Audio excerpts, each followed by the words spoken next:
आपने कश्मीर की वो दर्दनाक खबर सुनी होगी जहां सुरंग निर्माण में लगे मजदूरों की आतंकियों ने बेरहमी से हत्या कर दी। ये घटना साफ तौर पर दिखाती है कि कश्मीर में हालात अब भी पूरी तरह से काबू में नहीं है। आर्टिकल 370 हटने के बाद कश्मीर में सुधार जरूर हुआ है, चुनाव भी हुए, लोगों ने रिकॉर्ड तोड़ वोटिंग की, इससे नई सरकार भी बनी, लेकिन फिर भी ऐसे हमले स्पष्ट करते हैं कि आतंकवाद से जुड़ी खबरें अब भी गहरी हैं। सतर्क रहना चाहिए ताकि ऐसी घटनाओं को रोका जा सके। जम्मू कश्मीर के कई इलाकों में एक मेजर एंटी टेरर ऑपरेशन भी चलाया गया। इस ऑपरेशन का मकसद था एक नए आतंकी संगठन को खत्म करना। साथ ही उस सुरंग निर्माण से जुड़ी घटना के बारे में भी कई अहम जानकारी सामने आई है। पहले समझते हैं कि ऑपरेशन क्या था और इसके पीछे की कहानी क्या है। बताया जा रहा है कि एक नया आतंकी संगठन जिसका नाम है तहरीके लब्बैक या मुस्लिम TLM हाल ही में सक्रिय हुआ था।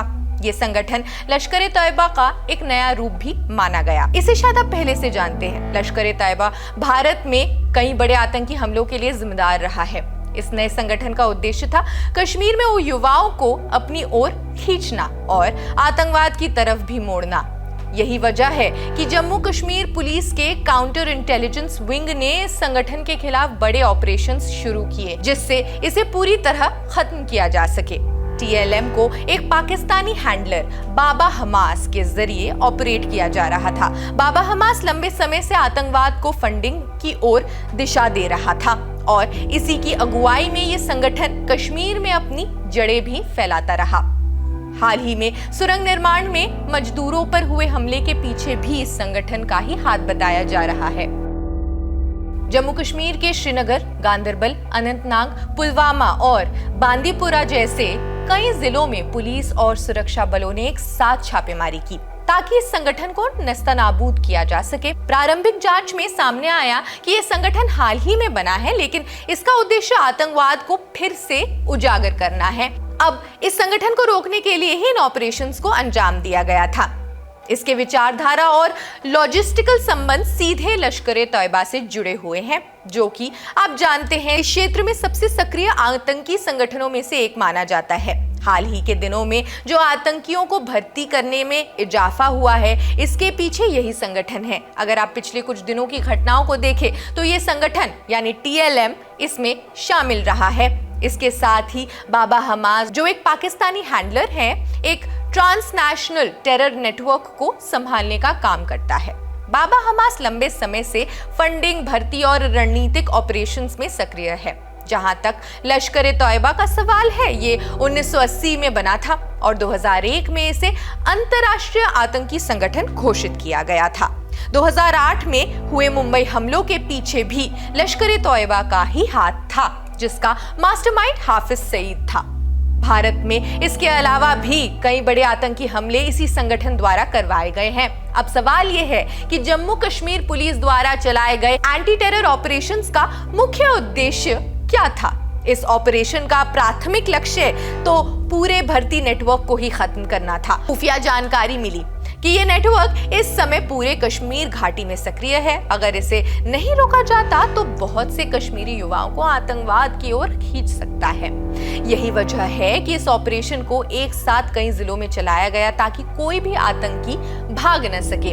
आगे की जानकारी बाद में सामने आएगी, लेकिन ये ऑपरेशन इसलिए महत्वपूर्ण है क्योंकि कुछ दिनों पहले गांदरबल जिले में एक भयानक आतंकी घटना हुआ था। इसमें प्रवासी मजदूरों की बेरहमी से हत्या कर दी गई। अगर आप एक नक्शे में देखें तो श्रीनगर से कारगिल के बीच एक नया सड़क निर्माण हो रहा है। इसमें कई सुरंगें बनाई जा रही हैं, जैसे कि ये सुरंग जो लगभग 6.2 किलोमीटर लंबा है।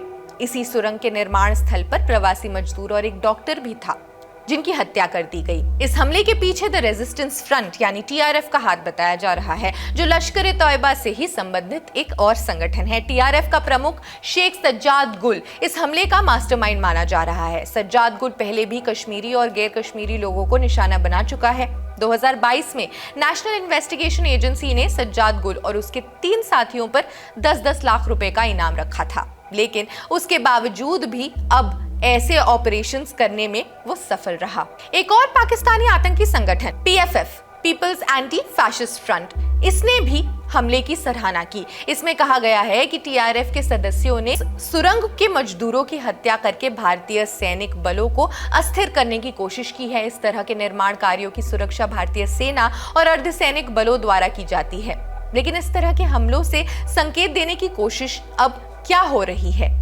खैर, इसके अलावा पाकिस्तान आधारित यह आतंकी संगठन इस घटना को चीन से भी जोड़ने की कोशिश कर रहे हैं। कुछ विशेषज्ञों का मानना है कि ऐसे बयान देकर ध्यान भटकाने का प्रयास किया जा रहा है, खासकर जब भारत और चीन के बीच सीमा विवाद को सुलझाने की कोशिशें चल रही हैं। जम्मू कश्मीर जो अब भी केंद्र शासित प्रदेश है, हाल के महीनों में कई आतंकी हमलों का शिकार हुआ। हमारे सुरक्षा बलों ने भारी संख्या में जवानों को खोया, कई आतंकवादी मारे गए। हाल में 30 अक्टूबर को सेना और जम्मू कश्मीर पुलिस ने एक संयुक्त ऑपरेशन में कुछ आतंकियों को पकड़ा था।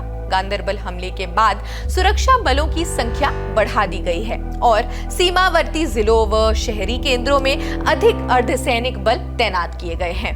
कश्मीर की नई सरकार ने भी इस हमले को कवर्ड अटैक कहा है और उनका उद्देश्य है कि जम्मू कश्मीर में सभी लोगों को साथ लेकर ऐसे आतंकी हमलों का अंत किया जाए। अब देखना ये है कि इस एंटी टेरर ऑपरेशन का क्या परिणाम निकलता है, क्योंकि एक आतंकवादी संगठन खत्म होता है तो दूसरा जन्म लेता है। सुरक्षा बलों की कोशिश यही होगी कि नए आतंकी संगठनों को पनपने से पहले ही रोका जाए। लेकिन आप इस पूरे मुद्दे के बारे में, इन घटनाक्रमों के बारे में क्या सोचते हैं? अपने विचार हमें जरूर बताएं कमेंट सेक्शन में और देश दुनिया की अन्य खबरों के लिए जुड़े रहिए जनसत्ता के साथ। शुक्रिया।